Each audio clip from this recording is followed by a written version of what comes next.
What's up, everybody? It's Andrea. Today, we'll never ask a friend if they need help.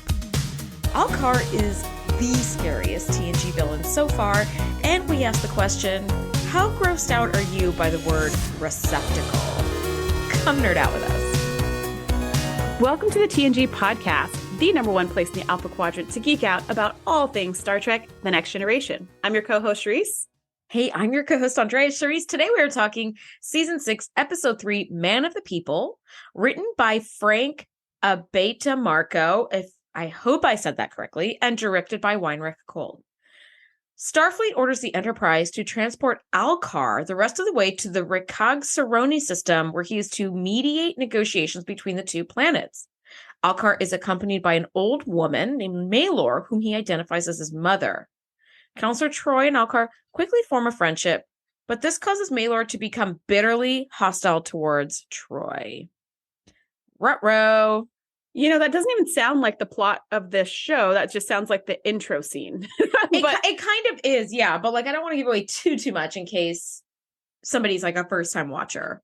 But really, I mean, I feel like we should maybe do a demographic study to figure out how many people are first-time watchers. Because I feel like the show's been out for 30 years. Yeah, 0%. Because our show is geared towards super fans. But in any case, that's enough for people to maybe remember this episode. Maybe it'll like spark what this one is for you. Hopefully. Mm-hmm. Yeah. So my initial thoughts is this episode, just going into the episode before I hit play, was oh my gosh, I'm so excited about this one.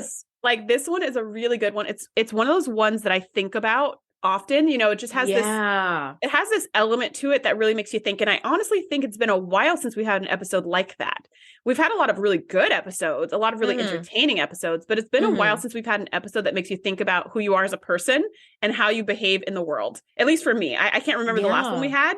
So it's been a while. Yeah. But one of the things I was really looking forward to in this episode specifically was Picard's impassioned speech at the end, because it's one of my favorite speeches. I love when he gets on these rants about right and wrong because they're so well written. And this he does a really good soapbox. He does. He does a great soapbox, and it's kind of right up there for me with his speech in Measure of a Man about Data's rights and about what's right and wrong there. And it's right up there with his speech in Devil's Due at Ardra's arbitration, where he was just like, who do you think you are, you flim-flam artist? You know, and he's just going through like, this is what's right and this is what's wrong. I love his tears. And so I was excited to get to that scene. What were your initial thoughts about this episode? Well, my initial thought was, yay, I love this episode. This was when we did our season 5 little wrap party. This was one of the episodes that I said I was really, really looking forward to in season 6. And I did not realize it was coming up so soon. So I'm really excited about that. And then I think next week's episode is one of the other ones that I said in our season 5 wrap that I was really looking forward to. It's the Relics one with Scotty. Yeah. So it's like, oh, this is really great. Like, we're in for a really fun couple of weeks here. You know, I did not remember Picard's impassioned speech. The thing that I was most looking forward to was seeing Deanna come into 10-4 in that like really sparkly, revealing like evening gown, and her hair was up with the gray streak. And I was like, damn, she looked so killer. Like, absolute, like, very killer, like mature woman sex pot kind of thing. Like, it looked really great. Yeah, kind of like Lwaxana, but darker. Yes, like Lwaxana's outfits are always very like big and bold and like bright and bubbly, and lots of fabric. But this was more like, it was like the Lwaxana sexy older woman thing. Yes, but this was like a dark version of like the villain version. Yeah, it really was. You're right, because Lwaxana's always well-intentioned. She's just kind of like a big circus clown in a way, right? And like this was like, this was a darker version. Also, major shout out to Marina Sirtis for transitioning from like a sweet, kind, eager to help, loving, generous person to being this like darker, smoky, sultry, like very negative kind of villain. Like, I thought it was so great. Now, this episode is actually a take on a very, very famous Oscar Wilde story, The Picture of Dorian Gray, about a man who wishes to live a life of hedonistic pleasure, right? So Dorian expresses the desire to sell his soul to ensure that his portrait, rather than he, will age and fade. And the wish is granted, and Dorian pursues this like libertine life of very like amoral experiences, like very debauched life, while staying young and beautiful forever. All the while, like his portrait ages and visually records like every one of his like sins, to use like kind of an older term. And I was like, oh, this is really, really cool. And if I recall correctly, at the end of Picture of Dorian Gray, which I really like that story a lot, but it is a hard read because it's very like old kind of language. As long as he doesn't look at the portrait, as long as it stays covered or out of his view, he stays young and handsome and beautiful forever. But at the end, the picture in some ways like revealed to him, like by accident, and he sees it, and he sees the like decrepit skeleton that is, because he lives like hundreds of years this way. He sees the decrepit skeleton, and then they trade places. So he ages very rapidly, kind of like the end of this episode, and dies, and it just kind of falls to dust. And the like picture is revealed to be like as young and handsome and beautiful as he was at the time of the painting. So I love that this is sort of a take on that, where I can like remove all my negativity and give it to Troy, and I won't age, but like she will very rapidly. I thought it was really, really, really cool. Plus I love the Picture of Dorian Gray. So I was like, wow, this is combining like two things I love. Like, this is great. Yeah, I've never read that, but I knew of that character from like, other stories that have referenced it. Yeah, it sounds like a really good story, but now that I know how it ends, I think I'm good. Oh, sorry, I didn't mean to spoil. Well, no, it's fine. If it's old timey read, I might not be able to get into it as much as your summary right now. Yeah, the story is like 100 years old, so it's a lot of like 100 years old kind of language that we don't speak as much anymore. And it's a short story, but it's very dense and kind of a tough. It's a short story in a sense of like it's a very small book, but it's not just like 3 pages. It's an investment in time. Anyway, all right, so let's jump into this. The Enterprise comes to the aid of a transport ship cleverly called the Dorian. Get it? Get it? I see what they did there. When I saw that, I was like, okay, making me feel smart for getting this like innuendo. 2 passengers are on their way to the Raycog Saronia sector, where trade negotiations threaten to erupt into war.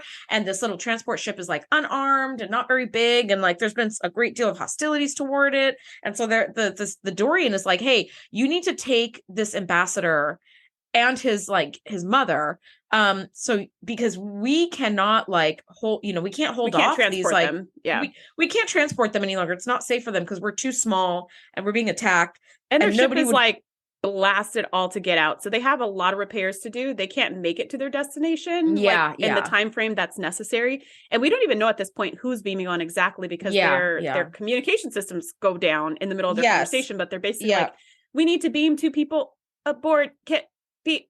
And so Picard's just like, hello, beam them aboard. And that's when we see, who's coming on and why. But this transport ship is just like, it's not doing well. And apparently it's one fuse short of just blowing up. I actually thought, because I didn't remember this part, I actually thought that the ship was going to blow up and we were going to have the very tropey TNG, like, did you get them? Transporter, did you get them? And they're like, yeah, I got them in the nick of time or whatever, right? But like, it didn't. They just transported, and then the Dorian like went on its way. Yeah, and the Enterprise went on its way. And apparently Starfleet told Picard, like, this is important, you need to transport him. So they didn't even, as far as we know, they didn't send a repair team or anything to the transport vessel. They're like, good luck, Dorian. Right, but without the ambassador on board, in theory, we're assuming that this is why they were attacked. So without the ambassador on board, they're probably going to be just fine, hanging out there in space doing repairs. Yeah, because some like Raycog battle cruisers, as soon as the Enterprise showed up, they like turned around and hightailed it back to their sector. So it's like, even Riker was like, they don't want to take on the Enterprise, which I was like, yeah, that was you my better first run. Thought. Yeah, that's what I thought, right? Or whatever.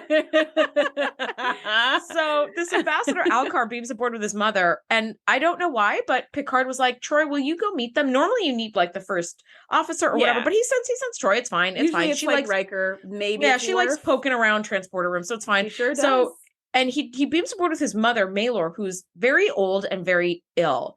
And she takes one look at Deanna, and she tells Deanna, don't pursue him. You offer him nothing. I'll stop you. Like you think he's into you and he's not. And Deanna's like, what the fuck? Like, oh my gosh. But she does her duty, and like, we assume because it cuts to credits. Like, and Alkar's like, don't worry, like, my mom's just sick, whatever, and can she just go to quarters so she can rest? And so it seems very like Alzheimer's-y in a way, where it's like, you know what? Okay, let's just get you to lie down. He never once says like, don't talk to people like that. This isn't appropriate. It's not. He's just like, mother, let's just get you to lie down. Let's just get you to lie down. Mm-hmm. So then Troy turns to some random lady behind her who's also a transporter chief. So that's cool.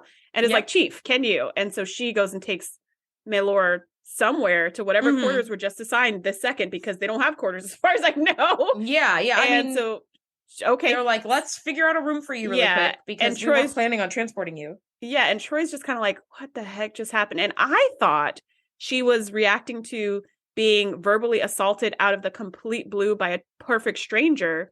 Mm-hmm. But as we find out later in the episode, I forgot that in this scene, she's also an empath.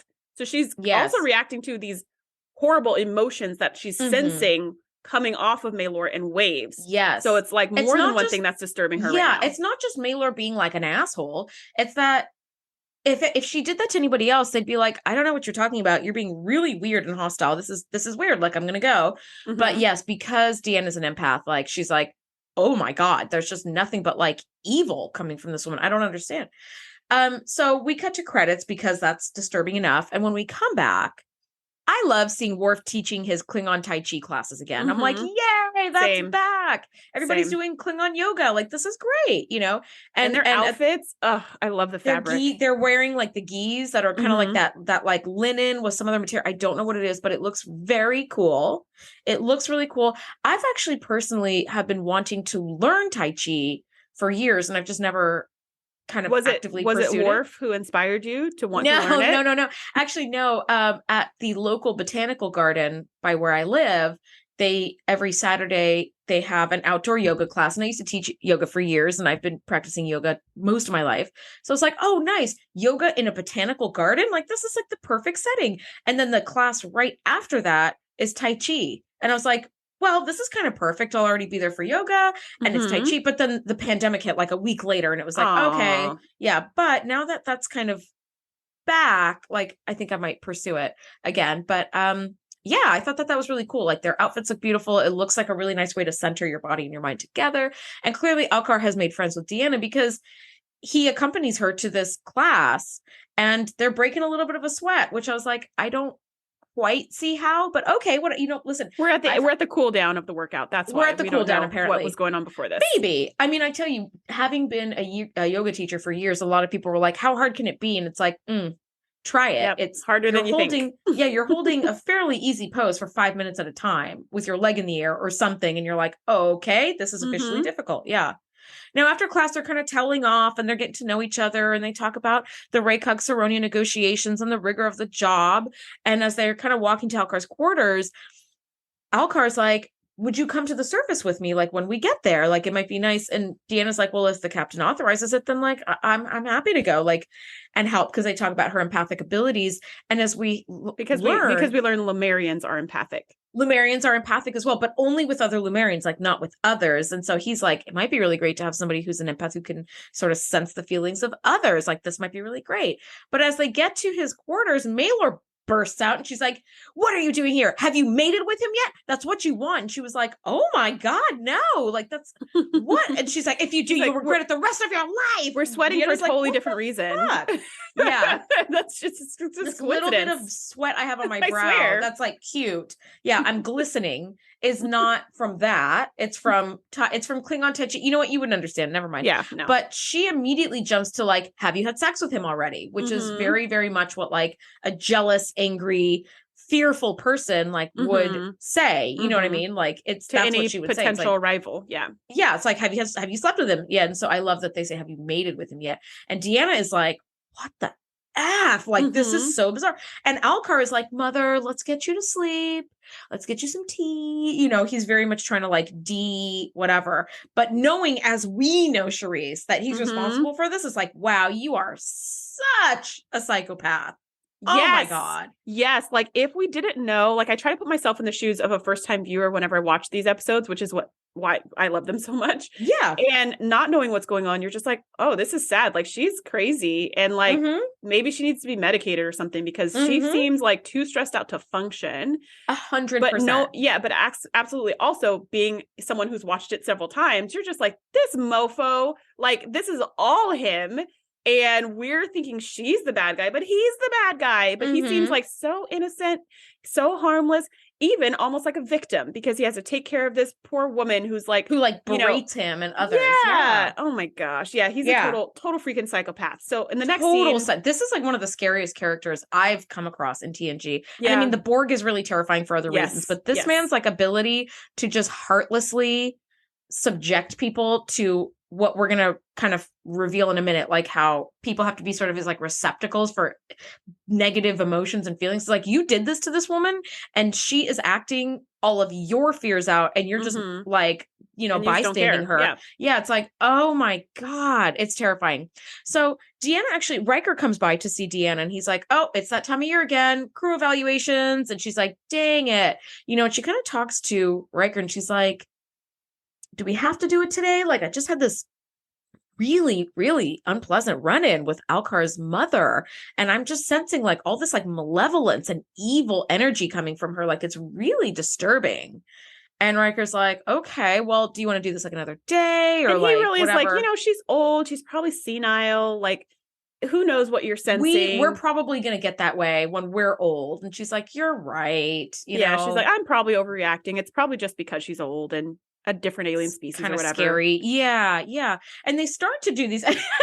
Okay, you guys can't see this, but Shereese's face gave the like, I don't think so face. Like if only that were the case, that would be a much better scenario than what the truth is. Yes. Now they start to do the crew evaluations, but they get like exactly one person in when Worf calls them to Alkar's quarters. There's been a medical emergency and they get there and Maylor is dead AF. And she's got like her hands up like she was warding off some sort of like evil spirit. Oh, so scary. Is very creepy. She basically died like a bug. She's laying on her back and she's got her hands clenched in the air. Yes. And it just looks like she died in excruciating pain. And like her body's rigid and frozen in that way. And it is a horrible sight. Like we've seen dead people plenty of times on the show. We've seen horrible deaths on the show. But this one in particular was disturbing to me in a different way because there was no blood or guts or gore or burns or bones or anything like that sticking out. She was just dead like a bug. Yeah. Yeah. Just the fact that she was dead like a bug when she's like a human being and the way that she was so miserable before she died. Yeah. It's just tragic. It's tragic. It's creepy and it's scary. All in one little package. What makes it really extra creepy to me is that Alkar is sitting there completely unbothered and eerily calm about his mother's passing. And he's like, she was old and she suffered a lot. This is probably better. And I'm like, ew. He says something like, he said she's lived a long life and I have to be grateful for that. And he walked away. And you're like, what? That sounds like the right thing to say. Yeah. Right? It sounds like, well, I'm just very grateful for the time we had together. It sounds like the right thing to say. But like, there's no emotion here, which we know later why there's no emotion. But like, no sadness, no nothing.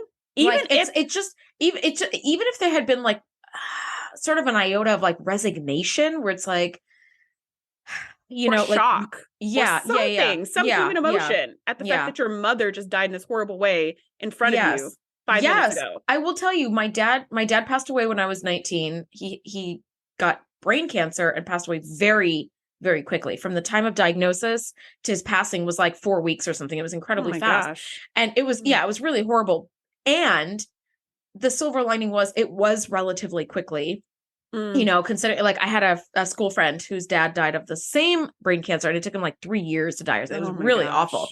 But, even when he was kind of close to the end, it was like, of course, I don't want my dad to die. I was always a daddy's girl. Like I was very close with him. And even if it's like he's a parent, right? But when he did pass, it was like incredibly sad. And there was some relief to like, okay, at least he's not suffering anymore, right? So there was that, like, if there had even been a little of that, it would make more sense. But he was just like, well, it was nothing. Anybody up for some Tai Chi? It was like, what the fuck? This is so bizarre and creepy. And of course, Deanna, being the counselor that she is like, is there anything I can do to help?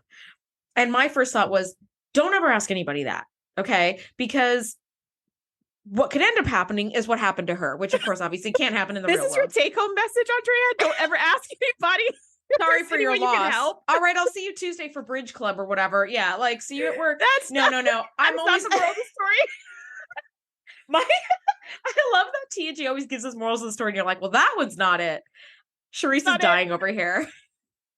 So that's why you never offer to help when someone's I'm actually walk away. Walk away. You know what? Actually, if something like this happens, I'm always like, is there anything I can do? You're absolutely the most helpful person in the world, which is why that statement was so funny coming from you. She's like, well, because I love to cook too. I'm like, can I bring you food? Because I do know grief makes you tired and hungry, and I will say, also not ready to cook anything. No.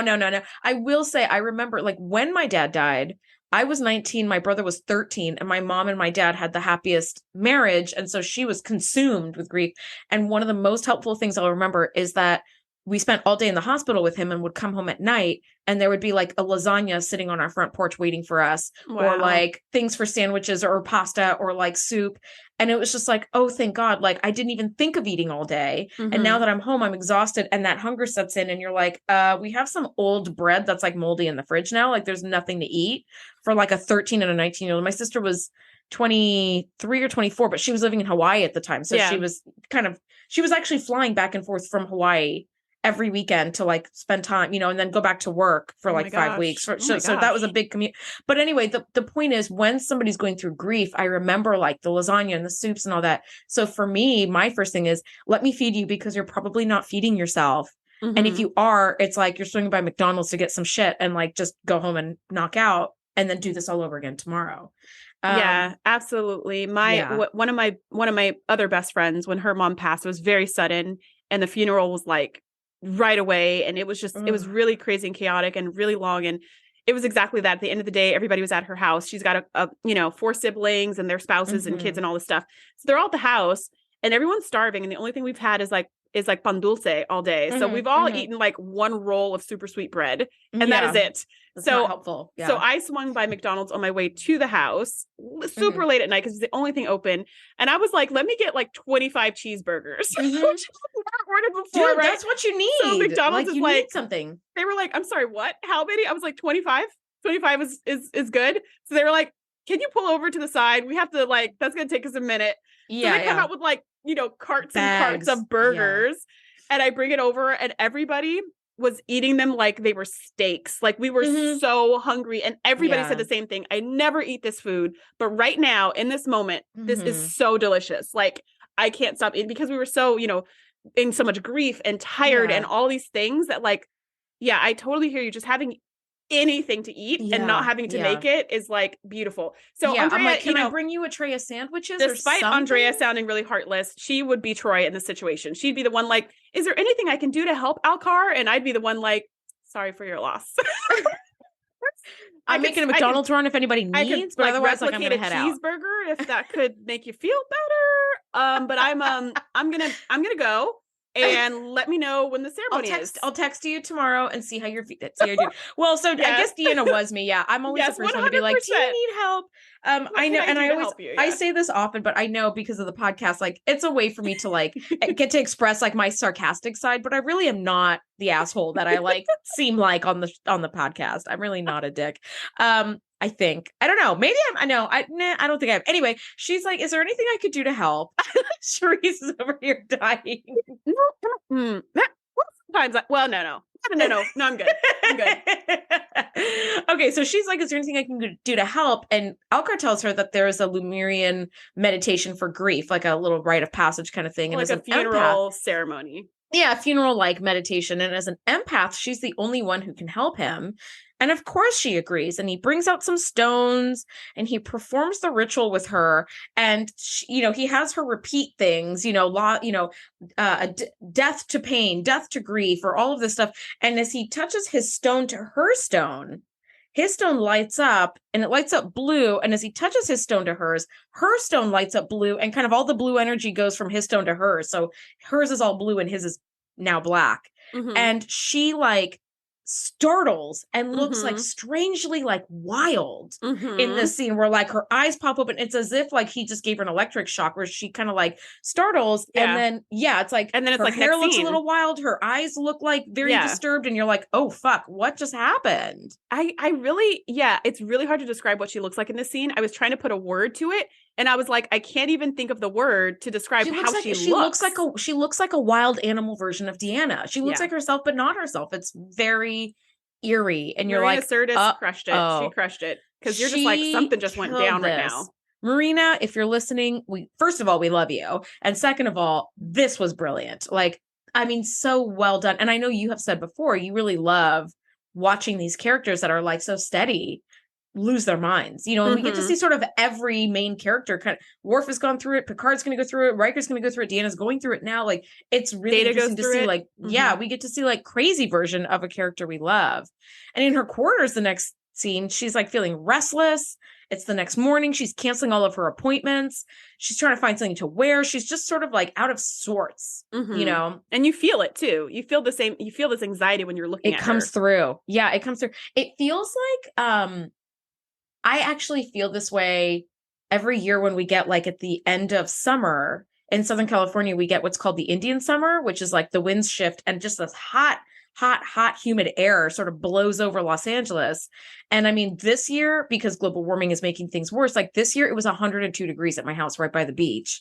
And it was so sticky as well. Like it was so humid that when I get really hot and really like sticky like that, I just feel like out of sorts. Like, I don't know if I want to eat. I don't know if I want to sleep. I don't know if I want to, I just get really restless. And actually, statistically, interestingly enough, when those weather patterns come around, crime goes through the roof. There's like a statistical correlation between like weather and crime. And when it gets really hot and sticky, crime goes up because people are just generally sort of restless and feeling out of sorts. Yeah. It was really interesting. I was like, wow, this is like a definable thing.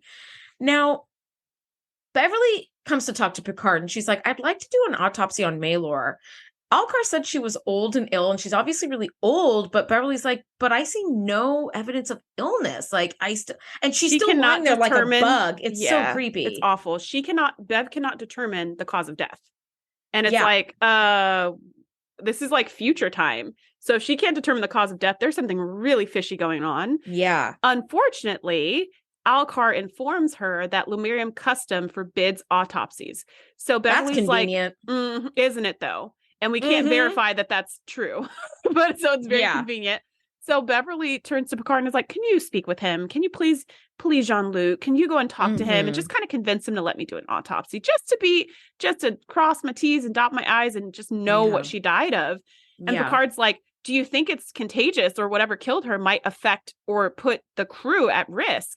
And Beverly's like, well, like, no. She was like trying to think of any way that could be true. And it's just, she's like, no. Yeah. And to be fair to Beverly, since we don't know the cause of death, there could be something that could affect the crew, but I don't know because I can't do the autopsy. Yeah. But she can't see any obvious reason why the crew would be in danger. So she's like, no. And he's like, I'm sorry, Beverly. We have to respect his wishes. Yeah. Which again, Beverly is the first one to be like, F somebody's wishes or traditions. Yeah. Like we need answers. I don't give a fig about the rules. Yeah, exactly. She's very 100%. But here she obeys. So she's a little bit of a bind here because it's forbidden. So she's like, well, okay, I guess. Okay. Now, Deanna is restless and she goes to the Klingon Tai Chi room, the gym, I'm going to say maybe. And like, she's trying to do this Tai Chi, but she is getting really distracted. She's getting very kind of like hot and bothered. And knowing, we're sort of suspecting there was some kind of energy transfer with this Lumerian funeral meditation that took place. And like, we don't totally know, but knowing that we're super fans, we know that Alkar has just transferred all of his negative emotions and feelings to her. And that's what he did to Maylor as well, because that way in his mind, he can keep a clear and level head to do these negotiations to prevent war from happening. So he is incredibly self-important and feels that he has like a moral high ground to do this to people so that he can like save millions from dying in a war, but also like you're using people as a receptacle for all your negative emotions. And not only do they have their own negative stuff going on, like now all of your negative stuff is like being telepathically dumped on Troy. So she's getting all hot and bothered. And I will say, I don't like this little scene that she's getting kind of lusty because I don't think that lust and sex are, in air quotes, like negative emotions. I think that that's not a very sex positive way of looking at it, where it's like you transferred all your negative emotions to her and now she's just lusting after everyone. It's like, why is sex a negative thing? So that's my only one quip about this episode that I don't love. I wish they would have sort of made that a little massage different. that a little bit, because I feel like to me it was like his extreme emotions were being poured into her. That's how I kind of saw it, but that's not what they said. They literally said negative emotions. So yeah, but I saw it as like, oh, all the extremes. So like sex is fine, but she's like uncontrollable lust, right? But I think probably you're right. I think this is more of the Troy's sexy, so we need to make her sexy kind of a thing. Yeah, sexier. Yeah. Sexier. Yeah, she's sexy, so we need to have her in something low cut. We need to do something like that. Because if she's really full of all his negative emotions, what probably would have made more sense is to see her enraged all the time. And she does get mad from time to time, but mostly she just turns into a really, really lustful person. But if we're going to say she's full of negative emotions, we should see more just like rage, like uncontrollable. Or even like depression, anxiety. Yeah, depression. Fear, like, yeah. Yeah, so we do see paranoia and we see just a ton of lust. And we just see her kind of being overall a jerk to people. But this scene is very weird. I put in my notes, I don't even know how to describe this scene. It's like Troy is in a music video where she's supposed to be getting turned on by the main singer who's like a man and just off camera. Like that's what the scene was to me. Like you just she's like kind of running her fingers like she's sort of running her fingers down like her face and across like her clavicle and her chest and then kind of back up to her hair. It's very what 1990s writers thought sexy looked like. It's weird. And I feel like they didn't, this scene could have not been in there. We could have just not had this. We could have wanted to show some kind of transition. I feel like seeing her freaking out in her room and not being able to pick an outfit, that was a good start. And then one more scene of her being out of character would have been fine. Not this. We didn't need this. We didn't need all this. But I guess they're trying to say she went to do Tai Chi to calm herself and couldn't calm herself. Yeah, she couldn't. I don't know. I don't know. But whatever. She goes to find Alkar in his quarters and she absolutely wants to have sex with him. And he's very tempted. And he's like, you're so beautiful, but like, I can't. Like, I need to keep our relationship separate in that sense. So he turns her down and she is incredibly unhappy. And she like shoves him away. She shoves him away and storms off angrily. And he's like, that's unfortunate. Okay. And is like unbothered as usual. Now, at this point, she's got all this pent up sexual energy and she's in the turbo lift kind of steaming over here. And this 20-something ensign hops in the turbo lift and she zeroes in on him like a jaguar taking down an antelope on the Serengeti. I was like, damn, you look like you're ready to like, she's like, perfect. He's very much like baby gazelle in this scene. She's staring at him in the turbo lift, like salivating, and you're like, run, she's gonna hurt you. Yeah. And she's just, so she hooks up with the first penis she finds, and she finds a really handsome one. So well done. I guess. Very strapping 20-something looking dude. I called him Ensign Peach Fuzz in my notes because I'm like, he's pretty young. He just got off the academy yesterday. Yeah. He earned his very first pip, and he's like, damn, I already bagged Deanna Troi. Like, my career at Starfleet is done. I'm good. This is what he thinks it's going to be like every day, but it's not. It's not. You're right. It is it's not a very sex positive way to look at sex, to make that part of her negative emotions. And then, it also doesn't track with the kind of free love idea that Gene Roddenberry has put into specifically the character of Troi and Riker and the Enterprise in general. Is like, it's free, it's open, it's not as taboo and weird. But I don't know. We still had the 1990s writers writing some a lot of 90s Now Riker does come to find her the next morning to kind of continue those crew evaluations that were interrupted, and finds her in the most naked nightgown of ever.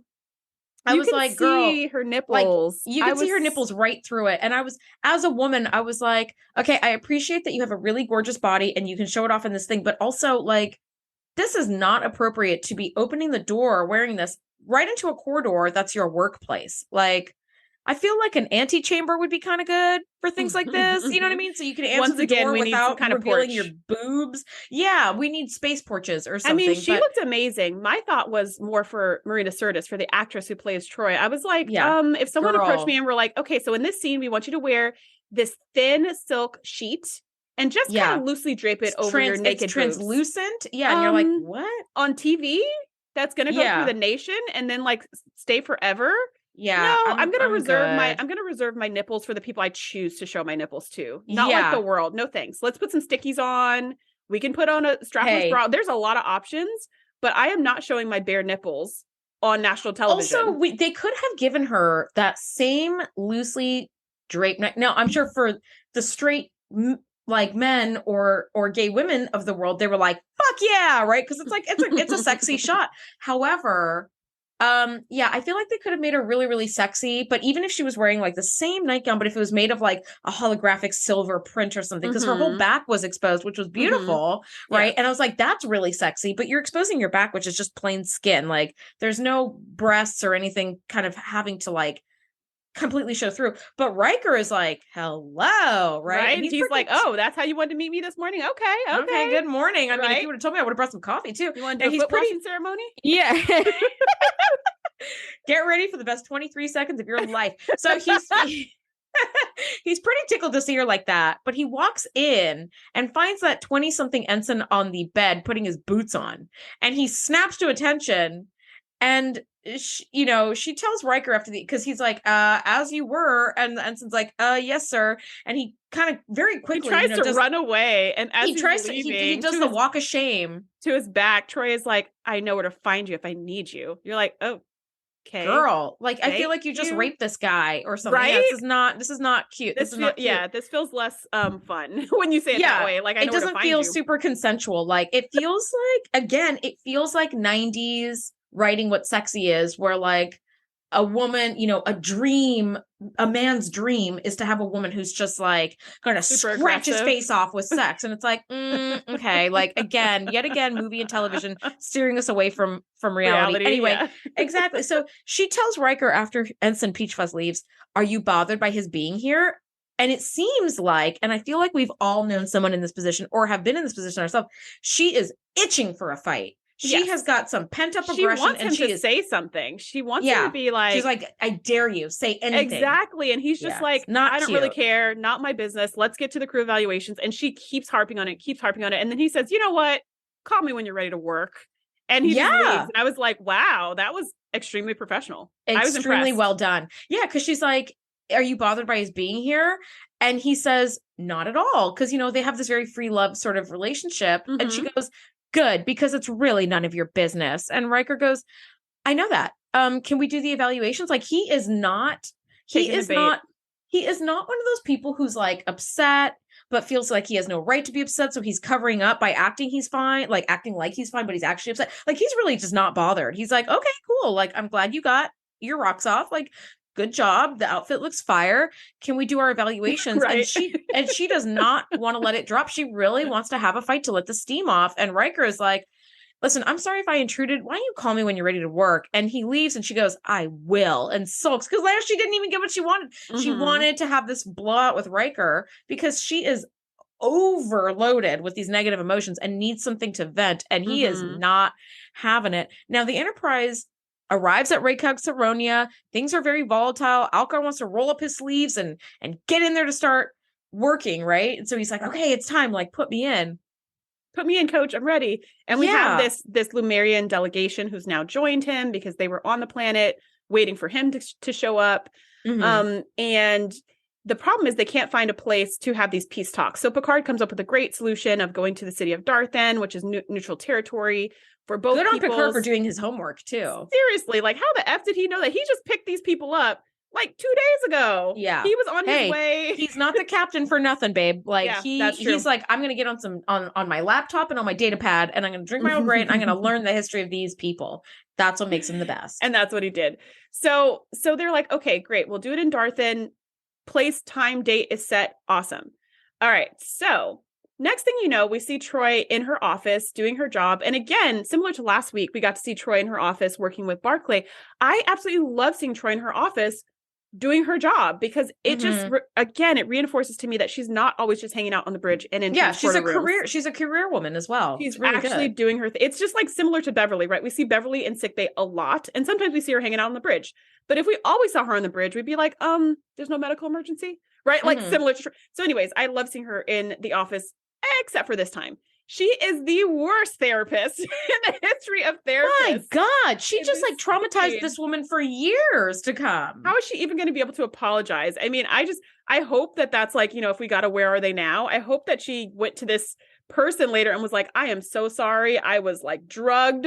I was taken over by an alien entity. I was wrong. Well, everything Deanna, I said, delete it. Like, I'm so sorry. Deanna, she absolutely would. That's the first thing she would do when she's back to herself. As soon as Beverly clears her, you know, to like leave sickbay, she'd be like, let me go find this poor ensign that I berated. So this ensign is in here. She looks like she works for Stellar Cartography. And she's like, you know, I feel like no matter what I do, I can never do anything well enough for my superior. Like he's constantly finding like all these little reasons to like attack me for my job. And like, I'm so like anxious to do a good job, but like, I feel like I just can't do anything right, which is like, sure, everybody's felt like that from time to time. And Deanna says, well, maybe he's just tired of hearing you complain. I know I certainly am. This is the Enterprise. Like only the best come here. And if you're not fit for duty, then maybe you need to transfer to a smaller ship. Like you either put up or you shut up. And I was like, what the fuck, Deanna? Yes, like this is so and awful. She gaslights her. Well, the worst thing is not only is she being cruel, she's fucking gaslighting her, which I take extreme exception to. Because it does she hit a is button, doing it. She is literally doing this under the auspices of like providing help and counseling. Yes, so she's like, I'm doing this to help you. And so the woman is I'm hurting you to help you. False. Yeah. She's like, you need a transfer. And then the woman is like, but the Enterprise, I love it here. I love working here. I love my job. And she's like, well, but you just can't handle it. So it sounds like it's going to be a transfer unless you can get it together. And she's like, thank you. And has to like thank her when she walks out. The poor woman goes away with her lower lip quivering. She's 1 second away from bursting into tears, which she now knows she cannot do with Troy because Troy is not a safe space for her. And I was like, Deanna, not only were you a fucking raging asshole to her, but then you gaslit her into making her believe you were doing this for her betterment. Like that, I'm like, I can't deal with that. That was like, wow. Deanna, and that's the moment we wish she would have canceled all her appointments, not just her pre-lunch appointments. That moment really, I love Deanna, but in that moment, she was a punchable face of Starfleet. Yes, I was 100%. like, you are such a jerk to this poor woman coming to you for help. And so, you know, the next thing we see, and I love this, Beverly has not let this whole Maylor thing go, which I love. This is what makes her so good. Of course she has like it. On the case. That's why she's the chief medical officer of the flagship of the Enterprise, right? Yep. So she goes to Geordi and he's helping her by looking for biofilter logs from previous transports for Maylor, which I was like, there's a good, see, this is why technology is so good because it has backstory to it and it has history to it. So we know that every time somebody transports, there's a biofilter log because you have to make sure they're not bringing back any kind of like weird alien diseases or parasites or whatever that can affect the ship.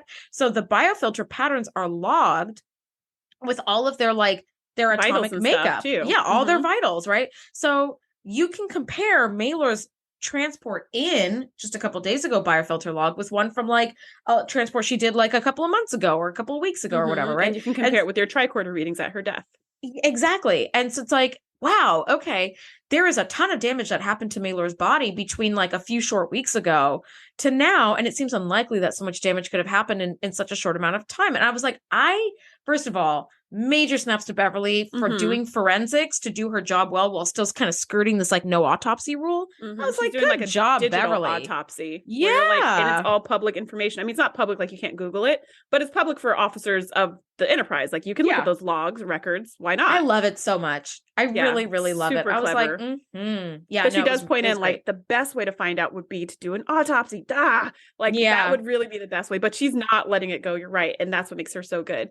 So in the next scene, we're in 10 forward, and this is the scene you were talking about. I love this so much. You know, Riker walks in, he gives Alkar and the delegation the message that, we're approaching Darthan or whatever. I don't remember what he said. All I remember is that when he turns around, Troy walks in, and she looks like a dream, just sculpted, this beautiful, lacy, shimmery, shiny, glittery, beautiful like dress. Gown, very revealing. It's almost like these days celebrities have been for the past few years, like hopping on the trend of like the naked dress, which is kind of just like a mesh sort of dress that's very revealing, but you wear some sort of very stylized like bra and panties underneath or something that like matches it. So it's like it's a whole look, but the dress is kind of see-through. This feels like the 90s version of the naked dress, where it's like blue sequin appliques over like a clear mesh. So you can see like little snatches of like her body kind of through the fabric. And it's so gorgeous. And her hair is up in this updo that's like so stylish. We've never seen her. Loaxana-y. It's little like Loaxana kind of pinned up, but she's got this sort of, yeah, it's kind of like a blend of like Loaxana Troy and like Dynasty, the like soap opera. It's very, very, very like cocktail evenings, big hair. But most importantly, she has this big gray streak running through the middle of it. So it's like she's aged like 20 years in a couple of days. Or at least her hair has gotten gray, even though her face looks about the same. Yeah. So she walks in, it's like, what the, and Riker's mouth just drops, and Data's like, Troy has altered her appearance. Like it's very interesting. Drastically. Yeah. So she walks over to Alkar and she's just like, take me with you. And he's like, Deanna. And then she turns to the female delegate whose name is Leva. Yeah. And she's like, you want him, don't you? You stay away from her. You're going to stay away from him. You're going to regret it. And all the stuff that Maelor said to her. And you're like, what the F? Yes. And then she said the exact same thing to Leva that Maelor said to her. You have nothing to offer him. And I was like, wow, it is mirroring in like the scariest way. It's weird too, because it's like, they don't say anything of like, he's mine. They don't say that. They're just like, so there's nothing for you to think. There was nothing for us to think that Maelor wasn't his mom. Because she didn't say anything like he's mine or he's like nothing like that. Yes, so same thing with Troy. She's not saying anything like that. But here's the new addition that we didn't get with Maelor is that Troy turns to the male delegate and is like, you're just jealous of him. You really want his career, don't you? You wish you were him and all this stuff. Yeah, and he's secretly want him to fail. Yeah. And he's like, no, I don't. That's not true. Who are you again? But it does like, this is a weird moment. Here's a question I have for you and for listeners.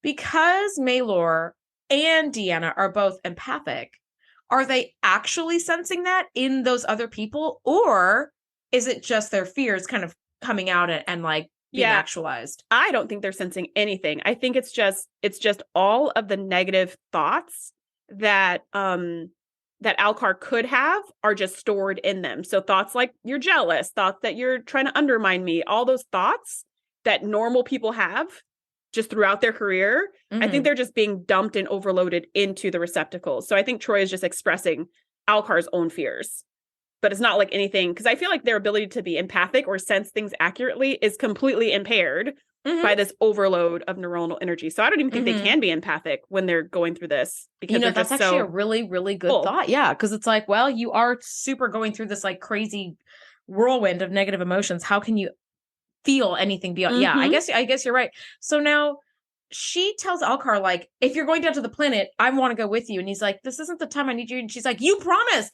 that you would invite me to the planet. I want to go. And that's when she kind of rips that. He really did.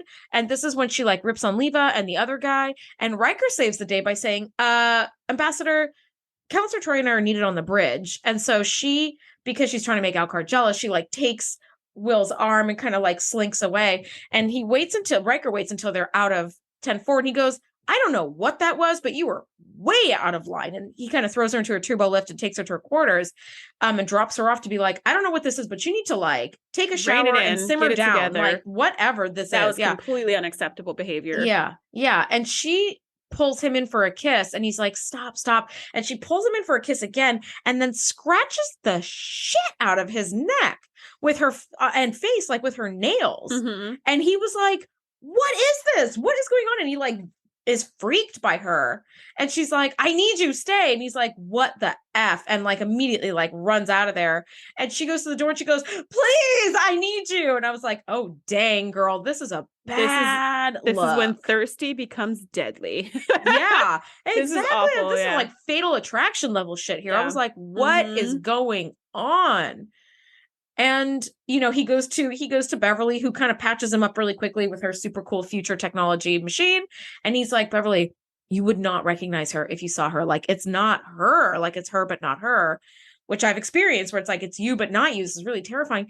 And like, I don't know what to do with her. And she's like, okay, well, maybe stay here, have a drink of water, rehydrate. You've bled a lot, and the next thing we see, Alkar comes to see her. Mm-hmm. And she's facing out the window, so we only see her back, but her hair is a lot more gray.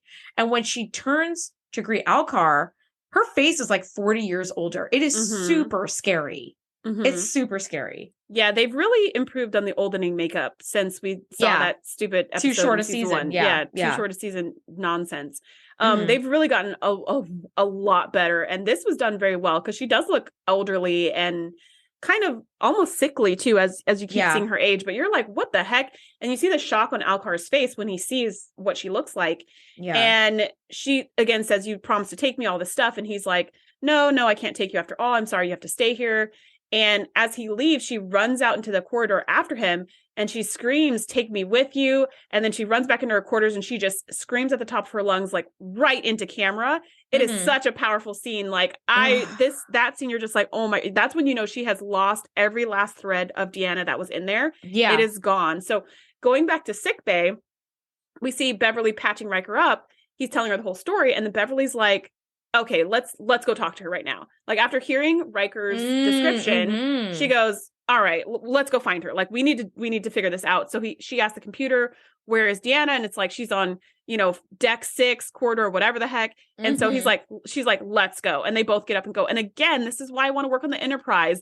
Right? Where Riker's like, because problems are nipped in the bud. Yeah. Well, also, especially when it comes to mental health, you and I both have people we love who suffer from mental health challenges. Yeah. And one of the hardest things with that is getting them treatment. Because they don't feel like they need treatment, and they don't need treatment, and they don't need anybody, and they don't need anything. And then their mental health deteriorates and their behavior deteriorates, and it just gets worse and worse, and you can't help. Yeah. Or they just destroy relationships and property and furniture and all kinds of stuff, right? Yep. Oh, yeah. So what I love about this is that Riker's saying, I'm concerned about Troy's mental health. And Beverly's like, let's go find her right now. Let's go find her and help her right now. This is not normal. We're not going to wait until she decides on her own accord that she needs some help, because in mental health situations, if you're waiting for somebody who's mentally ill to say they need help, you will be waiting forever, which I have learned. You will wait forever. And then at some point their behavior deteriorates so much. And it's like, I can no longer stand by here and just wait for you to get help. This is like awful. Right. So it's like, I love that they were like, no, we're not going to wait for her to say she needs help, because if you wait for them, because they're mentally ill, that's the paradox, because they're mentally ill, they will never realize that they need help. So it's just becomes until they get help. Horrific. Yeah. And usually they get help because they are forced to get help, because they spiral in somewhere public or something where it's like they get arrested, or they're forced into a mental institution or a hospital that's going to give them medication. And then once they sort of get better, I was actually talking to a coworker of mine who said her sister went through the exact same thing, and it took them years for her to they finally had to kind of force her to get help, even though she was already adult. They had to, I don't know, something. And it took even after she took medication, it took almost a year for her to kind of come back to herself. And I asked this friend, I said, when your sister thinks back on those 2 years that she was totally crazy, does she remember them? Does she have any justification? And this coworker mine said she doesn't have memory of those 2 years. Wow. She really can't remember much of anything at all from those 2 years, which is really terrifying. It's really terrifying. Yeah. And by mental crazy, we just mean scary. Yeah. And by crazy, we just mean we're really mentally unstable and unwell. Yes. Yeah. Just in case somebody's listening and they're like, hey, that's yeah, no. I also think too, mental health is very incorrectly portrayed in pop culture and media, where if somebody is mentally ill, you think that they're just sitting there going drooling or something cartoonish or something, where it's not. Mentally ill people, there's a whole there's a whole spectrum. It's a range. They can seem normal 90% of the time, and 10% of the time are making no sense in anything they do, and you're like, wait a second, none of this makes sense, right? So that's what I've kind of learned over time, having loved ones who have suffered with mental illness, that it's like, okay, you just there's nothing you can do. So I love that Riker and Beverly are like, yeah, we're not going to wait for any of this to spiral any further. Right. It's already spiraled far enough. Yeah. We're getting this nipped right in the bud. And I feel so bad when Troy is like, take me with you. And he's like, no, I can't. I'm sorry. And she goes, is Leva going with you? And he's like, yes. Like she knows all of the. She's one of the delegates. Yeah. She's one of the delegates. She needs to be here. And when she goes, please in the hallway, and he just is so unfeeling and cold and dispassionate, just walks out calmly and leaves her in a mess. I was like, that is so messed up, especially since you're the one who did this to her. Like, all this is your fault. All of this is your fault. Now, as Riker and Beverly are like coming to like, intercept Deanna, Picard is saying goodbye to Alkar at the transporter room, and it's like, good luck with your, all of this trade negotiation, blah, blah, blah. Deanna walks in, and she's even older now than she was like a minute ago. She's aged like 10 more years. Now she looks like she's like 80. Yeah. And she looked like she was like 65, 70, and suddenly she's 80, like in the span of a minute. She walks in and tries to stab Leva from keeping her, tries to stab her as a rival with this big, giant, sharp knife that she must have replicated. She got from like Worf's room. Yeah, it totally looks like a Klingon knife. It totally does. It's very cool. It's very cool and jaggedy and all this cool shit. It is. And Picard like catches her arm, and there's this whole struggle, and Picard gets lightly stabbed, and Alkar is like, do you want me to stay or should I go? And they're like, no, it's fine, we got this, just go. And he's like, okay, the negotiations are too important, you just go. And I was like, Alkar, asshole. That's when you ask, like, should I pay the check when you have no intention of paying the bill? That's what that was. You do the very fake pat down looking for your wallet. Oh, I should go. Okay, I'm gonna go. I'll pretend to reach for your wallet. Yeah, what a dick. Now Beverly, they finally, they get her kind of. Troy like collapses. She totally does. And there's this whole struggle, and they finally manage. Well, it takes like 6 security guys to like get her to sickbay. And when they do, they have to put her in like a restraining force field. Yeah, restraining force field. And she is freaking out. She's like a wild animal at this point who's been caged. A really old, really wild animal. Yeah, who's lost it. Now, Alyssa says that Deanna has extremely high neurotransmitter residue, just like Maylor. And so Beverly is like, you know what? Fuck this. I'm going to just go ahead and do the autopsy. We need to figure this out. She does ask Picard again. She doesn't just do it, although she was like 1 minute away from just doing it. She kind of is, she's like, it's like ask for forgiveness or ask for permission. She's kind of at that point where she's like, I did it. Sorry, I'm going to do it. Sorry. She's exactly at that point because it's going to potentially save Troy's life. So she's telling Picard, like, we have to do the autopsy or else to find out what's going on with Troy because something terrible is going on. And Picard's like, okay, Worf, get me in contact with Alkar so I can ask him. And Worf's like, he's at the negotiation table. He cannot come to the comm right now. Just do it then. Just do it. So yeah, Picard's like, all right, just do it. Just do it because we need to save Troy's life. And and traditions, whatever. This is a living person who could die. Lauren's already gone, Yeah, exactly. And if he would have said no, I'm pretty sure Beverly would have done it anyways. She would have been like, F this. Like, I'm not letting Troy die. No. And Beverly finds that Maylor's body, well, she looked really old internally, like she has the body of a 30-year-old. And he's like, and she also says, I've compared her DNA with Alkar, and I don't know who that woman was, but she was not his mother. So it's like, oh my God. Okay. So we know he did something to Troy with that meditation in the rocks. She's getting all crazy. He's being like completely like an asshole to her. And he's like, well, whatever. Sorry for your whatever issues you're going through. So we know he did something to her. Obviously something is happening. She's aged like 50 years in like 10 minutes. So it's like, clearly something's wrong. But now it's like the mystery even deepens because Maylor was not old and not his mother. So it's like, wait a second. What is going on? Troy's the new Maylor. Troy is the new Maylor. And what is he doing to her? And like, is she going to die like a bug? We're not going to have her die like that. Like, get this man up here. So Picard is like, we need answers. So he goes to Darthan to confront Alkar. Answers. Yes. We need answers.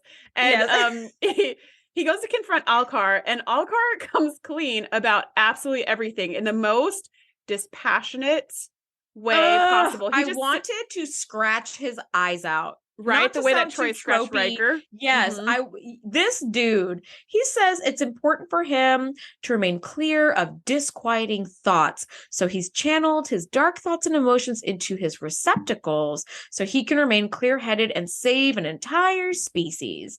And Picard's like, receptacles? And this is when he launches into this whole thing. Yeah, he's like so appalled by Alkar's behavior.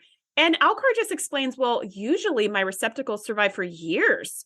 I'm so surprised that, and he says, I had hoped that Malor would have survived through these negotiations. Unfortunately, she didn't last as long as I thought she would. And Troy's rapid decline is surprising as well, because usually my receptacles last for years. I mean, this is like a math equation to him. This isn't even about people anymore. And Picard is just like, you cannot explain away this wantonly immoral act because you think it's connected to some higher purpose. And Alkar's like, well, Troy's just one person. I'm saving thousands and millions and all of that. And Picard's like, that does not justify you brutalizing her or any of the other people that you have used. You are trying to say that you think this makes you noble. You are a coward. You are a coward who's afraid to face unpleasant thoughts. It just was so like, yeah, you tell him. And he's like, and you're going to stop right effing now. And Alkar's like, no, I'm not going to release Troy. Not now and not ever. And then Picard's like, you know what, Mr. Worf. And then Worf is disarmed in 3 seconds. Someone just pulls the phaser right off of Worf. Security guards who happen to be standing right behind Worf. Yeah, pulls his phaser off his belt. By gunpoint. So like, he can't really do anything. Yes, he says, I have no intention of releasing her now or ever. And it was like, she's dying. Well, that's unfortunate. It's like, what the hell? He does not care at all. Like, now it doesn't care at all. And once Worf is like disarmed, once he's disarmed, Leva comes out and is like, you both can leave now. Yes. And I went, okay, I no longer feel remotely bad for what's about to happen to you, boo. Okay. Like, because she was like, you and your security chief will leave. It's like, it's one of those people who is not in a position of power. So they act very nice and like friendly and whatever. And the minute they have positional power, they tell you what they really think of you. And I'm like, oh, wow. So you're just faking the whole time? Okay, you're a dick. I don't know.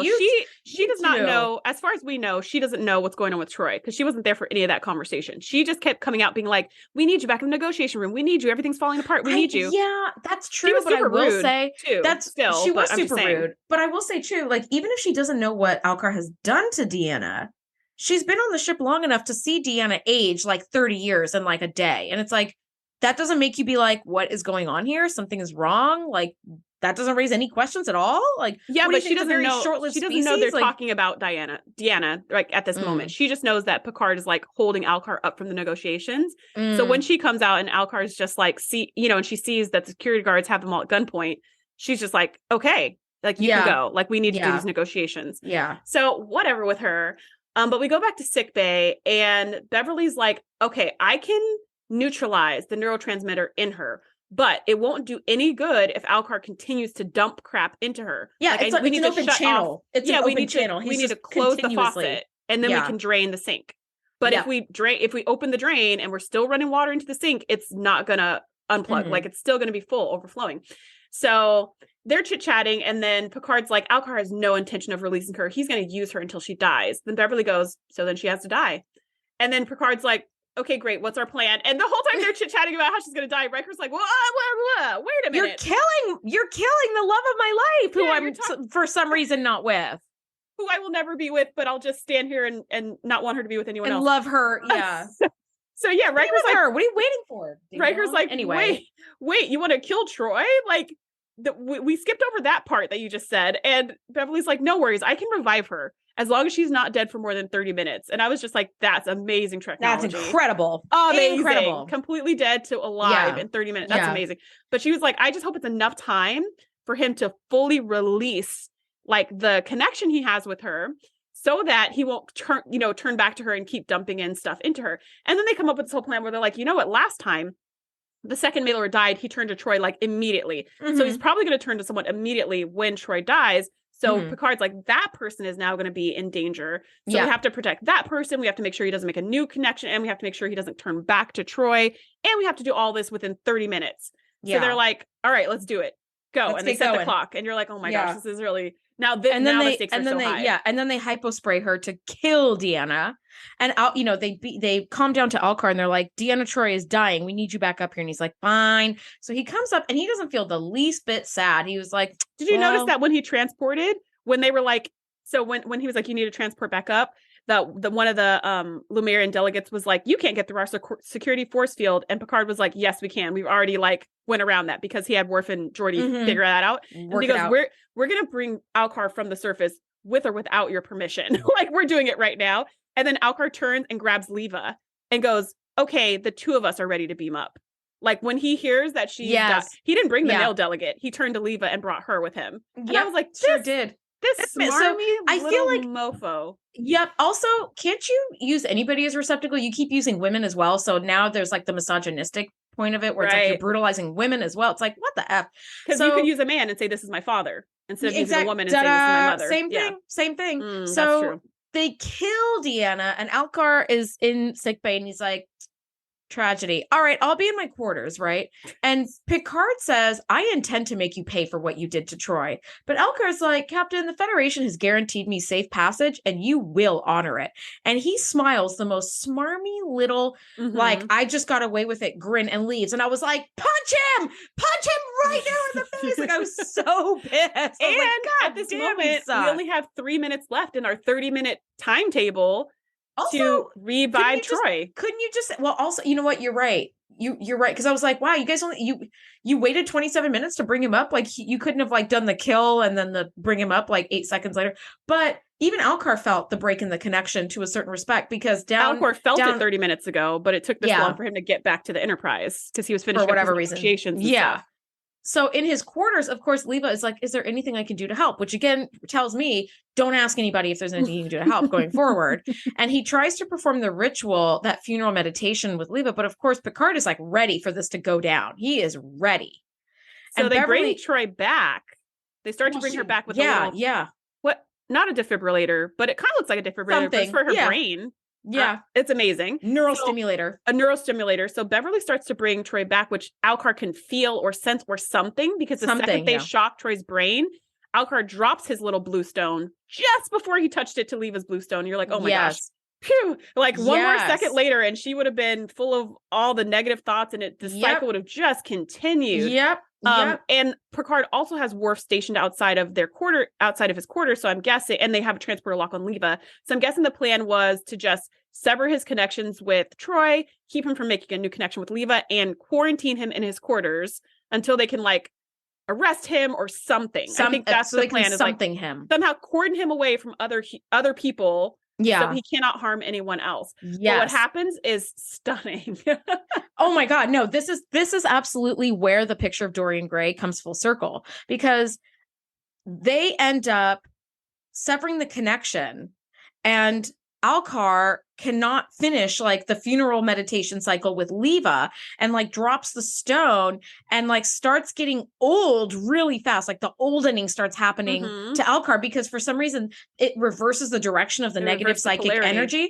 Yeah, they reverse the polarity of the psychic energy, and it all flows into him and overwhelms him. So he starts getting really old, and Leva's like starts freaking out and being like, get away from me. And Alkar tries to snatch her. But at the moment, that's when they transport her away. And as Worf and his team bust in on like the fracas that's going on in the room, Alkar suddenly becomes like a 90-year-old man, and then like a 110-year-old man, and just collapses and dies like a dead bug, which I was like, yes, like you so deserve to die like a cockroach.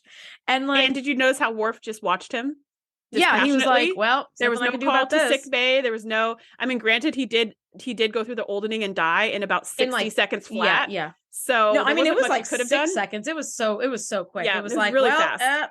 Okay. But Worf just looked at him and waited for him to keel over, and then was like, tapped him with his toe, and then goes, "Hey, Captain Picard, he's dead." Worf to morgue. Worf to morgue. Alkar's dead. Anyways.